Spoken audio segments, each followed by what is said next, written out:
அன்பார்ந்த ஞானவழி YouTube channel நேயர்கள் அனைவருக்கும் வணக்கம்.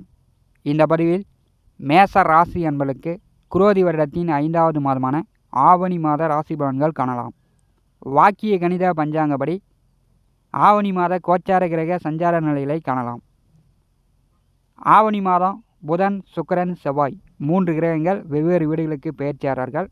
ஆவணி மாதம் 10ஆம் தேதி செவ்வாய் புகான் ரிஷபராசியிலிருந்து மிதுன ராசிக்கும், சிம்மராசியிலிருந்து கன்னிராசிக்கு சுக்கிரன் பெயர்ச்சியாகிறார். ஆவணி மாதம் 15ஆம் தேதி கடகராசியிலிருந்து சிம்மராசிக்கு புதன் பெயர்ச்சியாகிறார். ஆவணி மாதம் 1 முதல் 32ஆம் தேதி வரை சிம்மராசியில் சூரியன் ஆட்சி பலம் பெற்று சஞ்சாரம் செய்கிறார். ரிஷபராசியில் குரு, மீனராசியில் ராகு, கும்பராசியில் சனி, கன்னிராசியில் கேது. சந்திரபகவான் போராட நட்சத்திரம் தனுசு ராசியிலிருந்து இந்த ஆவணி மாதத்தை தொடங்கி வைக்கிறார். 9 நகரங்கள் மூலம் வாக்கிய கணித பஞ்சாங்கப்படி மேச ராசி அன்பர்களுக்கு ஆவணி மாத ராசி பலன்கள் காணலாம். நம்முடைய ஞானவழி யூடியூப் சேனலை பார்த்து கொண்டிருக்கக்கூடிய அன்பர்கள், இதுவரை சப்ஸ்கிரைப் செய்யாத அன்பர்கள் மறக்காமல் நம்முடைய சேனலை சப்ஸ்கிரைப் செய்து கூட இருக்கின்ற ஆல் பட்டன் அழுத்திங்க. நன்றி. ஆவணி மாதம் என்றாலே பெரும் பண்டிகையான விநாயகர் சதுர்த்தி வருகிறது. ஓணம் பண்டிகை வருகிறது. எண்ணற்ற சுப முகூர்த்த நாட்கள் வருகிறது. ஆவணி மாதம் என்றாலே குடும்ப மங்கள விசேஷ காரியங்களுக்கு உகந்த மாதம்.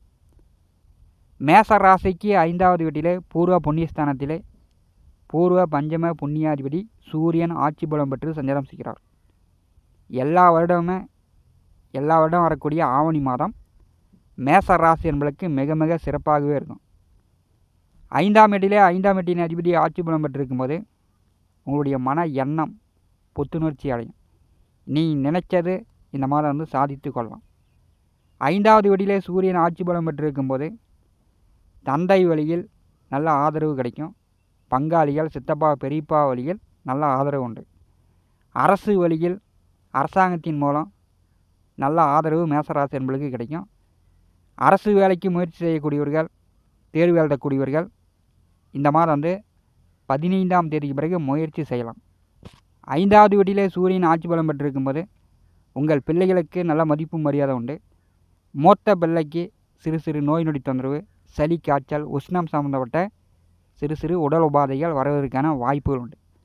ஆவணி மாதம் 10ஆம் தேதி வரை சூரியன் சுக்கிரன் கூட்டணி சனிச்செவ்வாய் பார்வையில், சனிச்செவ்வாய் 2 கிரக பார்வையில் சூரியன் சுக்கிரன் அமர்ந்திருக்கும் போது மேச ராசி என்பதற்கு கொஞ்சம் எரிச்சல் ஓட்டுற மாதிரி, கோவப்படுற மாதிரி, ஆக்ரோஷப்படுற மாதிரி உங்களுக்கெல்லாம் மனநிலை ஏற்படும். கொஞ்சம் கோபங்களை தவிர்த்து கொள்வது நல்லது. யாரையும் வாடா போடான்னு எடுத்தெறிந்து பேசாதீங்க. பேச்சில் கொஞ்சம் கவனமாக இருக்கணும். ஆவணி மாதம் 10ஆம் தேதி வரை மேச ராசிக்கும் விருச்சிக ராசிக்கும் அதிபதியான செவ்வாய் 2வது வீட்டிலே குருவுடன் கூட்டணி சேர்ந்து சஞ்சாரம் செய்கிறார். இது குரு மங்கள யோகம். மேச ராசிக்கு செவ்வாய் பெரிய அளவு நன்மைகளை கொடுத்து தீர வேண்டும். குருவுடன் செவ்வாய் கூட்டணி சேர்ந்திருக்கும் போது கொடுத்த வாக்கு சொன்ன சொல்ல காப்பாற்றலாம். பண பிரச்சனை இல்லை. வருமானம், கை செலவுக்கு பணம் வந்துக்கிட்டு இருக்கும். 2வது வீட்டிலே செவ்வாய் குரு கூட்டணி சேர்ந்திருக்கும் போது திருமணம் செய்து ஓரிரு வருடகாலம் புத்திர பாக்கியர்களுக்கு முதல் குழந்தையோ 2வது குழந்தையோ புத்திர பாக்கியம் உண்டு. ஆவணி மாதம் 10ஆம் தேதி வரை. ஆவணி மாதம் 10ஆம் தேதி 3வது வீட்டிற்கு செவ்வாய் சஞ்சாரம் செய்கிறார். 3ஆம் இடம் செவ்வாய்க்கு பகை வீடு. 3ஆம் வீட்டின் அதிபதி ஆவணி மாதம் 15ஆம் தேதி வரை கடகராசியில், அவர் நீர் ராசியில் புத்தி தடுமாறி கொண்டிருக்கிறார். செவ்வாய்க்கு வீடு கொடுத்தவர் 4வது வீட்டிலே நீர் ராசியில் புத்தி தடுமாறி கொண்டிருக்கும் போது மேச ராசி என்பவர்கள் கொஞ்சம் தடுமாற்றம் இல்லாமல், தம்பி தங்கை உடன் பிறந்தவர்கள் அவர்கள் மேல் உங்களுக்கு கோபதாபம் இல்லாமல் நீங்கள் பார்த்துக்கணும். கொஞ்சம் பொறுன்னு இருக்கிற மாதிரி, கோவப்படுற மாதிரி, ஆத்திரப்படுற மாதிரி, அவசரப்படுற மாதிரி உங்கள் உடன் பிறந்த இளைய சகோதர சகோதரிகளை நீங்கள் கோவப்பட்டு தெட்டுற மாதிரி, அவங்கள எடுத்தெறிந்து பேசுகிற மாதிரிலாம் வரும். ஆவணி மாதம் 10ஆம் தேதிக்கு பிறகு தம்பி தங்கை உடன் பிறந்தவர்களிடம் கொஞ்சம் விட்டு கொடுத்து அனுசரித்து செல்வது நல்லது. மேச ராசிக்கு 2வது வீட்டிலே குரு அமர்ந்திருக்கிறார். குரு 2வது வீட்டிலே சஞ்சாரம் செய்யும்போது குடும்பத்தில் சுப மங்கள காரியங்கள் நடக்கும்.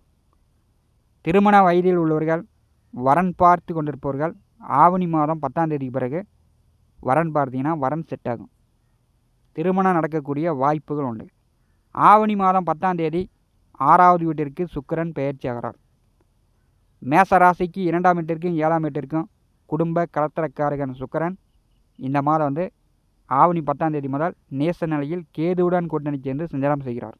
குருபுகானந்து 2ஆம் வீட்டில் அமர்ந்து தன வாக்கு குடும்பஸ்தானத்தில் அமர்ந்து வாக்கு ஸ்தானாதிபதியை பாரி செய்யும்போது உங்கள் பேச்சு சாதுரியத்தால் இந்த மாதம் உங்கள் வாக்கு பேச்சு வன்மையால் தடையின்றி வருமானம் பெறலாம். 2க்கு 7ஆம் வீட்டிற்கு அதிபதியான சுக்கிர பகவானை தனஸ்தானத்திலே குருபுகான் அமர்ந்து பாரி செய்யும்போது இந்த மாதம் குடும்பத்தில் சுப மங்கள காரியங்கள் நடக்கக்கூடிய வாய்ப்புண்டு. வரன் பார்த்து கொண்டிருப்பவர்கள் கொஞ்சம் கூடுதல் முயற்சி செஞ்சு வரன்னு பார்த்தீங்கன்னா இந்த ஆவணி மாதம் முடிவதற்குள் திருமண வயதில் உள்ளவர்களுக்கு திருமணம் நடக்கும். குடும்பத்தில் சுபகாரியங்கள் நடக்கக்கூடிய வாய்ப்புண்டு. 6வது வீட்டிலே சுக்கிரன் கேது அமர்ந்திருக்கும் போது பெரும்பாலும் ஒரு சிலருக்கு செல்ஃபோனு கம்ப்யூட்டரு எலக்ட்ரானிக் பொருட்கள் பழுதாகி ரிப்பேர் பண்ணுறக்கூடிய நிலையெல்லாம் வரும். சுக்கிர பகவானுக்கு 6ஆம் இடம் சாதகமில்லாத இடம். அங்கே 6ஆம் வீட்டிலே சுக்கிரன் நேசம் அடையும் போது மேச ராசி என்பர்கள் கணவன் மனைவிக்குள் நண்பர்களுக்குள் உறவினர்களுக்குள் கொஞ்சம் பகை விரோதம் ஏற்படுத்தி கொள்ளாமல் நீங்கள் பார்த்து கொள்வது நல்லது. ஆவணி மாதம் 15ஆம் தேதி கடகராசியிலிருந்து சிம்மராசிக்கு புதன் பெயர்ச்சி ஆகிறார். சூரியன் புதன் கூட்டணி சேரும்போது புத அதியோகம். 6க்குடையவர் 5ஆம் வீட்டிலே சஞ்சாரம் செய்யும்போது பூர்வீக சொத்துக்களில் இதே வழக்கு வில்லங்கம் கோர்ட்டு கேது சட்ட சிக்கல் இந்த மாதிரி வில்லங்கம் இருக்கக்கூடியவர்களுக்கு அந்த வில்லங்க பிரச்சனையை பேசி தீர்த்துக்கலாம். தைரியமாக நீங்கள் முயற்சி செய்யும்போது அந்த பிரச்சனைகள் தீரும். 11ஆவது வீட்டிலே சனி பகவான் அமர்ந்து 5வது வீட்டை பாரி செய்து கொண்டிருக்கிறார். பெரும்பாலும் லாபஸ்தானாதிபதி லாபஸ்தானத்தில் அமர்ந்திருக்கும் போது முதல் தாரமோ 2ஆம் தாரமோ திருமண வயதில் உள்ளவர்கள் வரன் பார்த்து கொண்டிருப்பவர்கள் கொஞ்சம் கூடுதல் முயற்சி செஞ்சிங்கன்னா சக்ஸஸ் வெற்றி பெறலாம். 11ஆவது வீட்டிலே சனி பகவான் அமர்ந்திருக்கும் போது மேச ராசி என்பளுக்கு தொட்ட காரியம் எடுத்த காரியம் நீங்கள் சின்ன ஆசையாக இருந்தாலும் சரி பேராசைப்பட்டாலும் சரி பெரிய அளவு ஆசைப்பட்டாலும் சரி அந்த காரியங்கள் உங்களுக்கு வெற்றியாகும். ஏன்னா உபஜயஸ்தானத்திலே கோச்சாரத்திலே 3, 6, 11ஆம் வீடுகளில் சனி பகவான் வரும்போது வெற்றி கண்டிப்பாக நிச்சயமாக உண்டு. மேச ராசி என்பர்கள் முயற்சி செஞ்சிங்கன்னா முடியாததை முடித்து காட்டலாம். அதற்குண்டான வாய்ப்பு உண்டு. மேச ராசிக்கு 12ஆவது வீட்டிலே சனி நட்சத்திரத்திலே ராகு சஞ்சாரம் செய்து கொண்டிருக்கிறார். பார்த்திங்கன்னா பெரும்பாலும் படுத்திங்கன்னா நன்றாக உறக்கம் வரும். ஒரு புலம்பிக்கிட்டு இருக்கக்கூடிய நிலை மேச ராசி என்பளுக்கு குறையும்.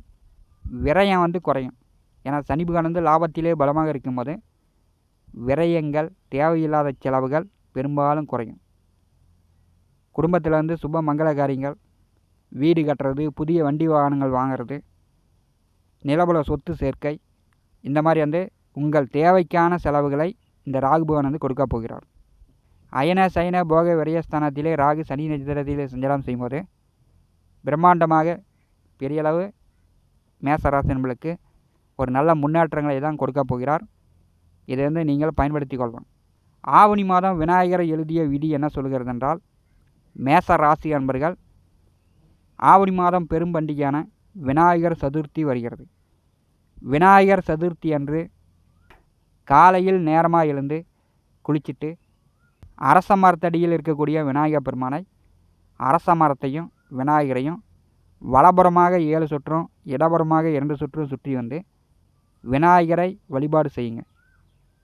ஏன் இவ்வளவு கஷ்டமாக இருக்கிறது, என் வாழ்க்கையில் எப்போது முன்னேற்றம், திருமண தடை புத்திர தடை கடன் காட்சி தொந்தரவு குடும்பத்தில் எவ்வளவோ பிரச்சனை இருக்குது. அந்த பிரச்சனையெல்லாம் சொல்லி விநாயகர் பெருமானிடம் வேண்டுங்க. இந்த ஆவணி மாதம் விநாயகர் சதுர்த்தியிலிருந்து மேச ராசி என்பளுக்கு விநாயகர் பெருமான் உங்கள் விதியை மாற்றி எழுதப் போகிறார். ஒரு நல்ல மாற்றம் மேச ராசி என்பளுக்கு இந்த ஆவணி மாதமே காட்டுகிறது. பயன்படுத்தி கொள்ளுங்கள். தைரிய வீரிய சகோதர ஸ்தானத்திலே சகாயஸ்தானத்திலே ராசி அதிபதி செவ்வாய் பகவான் சஞ்சாரம் செய்யும்போது இந்த ஆவணி மாதம் நீங்கள் முயற்சி செய்யக்கூடிய காரியங்கள் உங்களுக்கு வெற்றி அடையும். இந்த காணொலியை பற்றி உங்களுடைய மேலான கருத்துக்களை நம்முடைய கமெண்ட் பாக்ஸில் பதிவு செய்யுங்கள். நம்முடைய ஞானவழி யூடியூப் சேனலை பார்த்து கொண்டிருக்கக்கூடிய அன்பர்கள் இதுவரை சப்ஸ்கிரைப் செய்யாத அன்பர்கள் மறக்காமல் நம்முடைய சேனலை சப்ஸ்கிரைப் செய்து கூட இருக்கின்ற ஆல் பட்டன் அழுத்திங்க. தினந்தோறும் நம்முடைய சேனலில் ஜோதிட பலன்கள் பதிவிடப்படும். உடனுக்குடன் பார்த்து பயன்பெறுங்கள். நன்றி, வணக்கம்.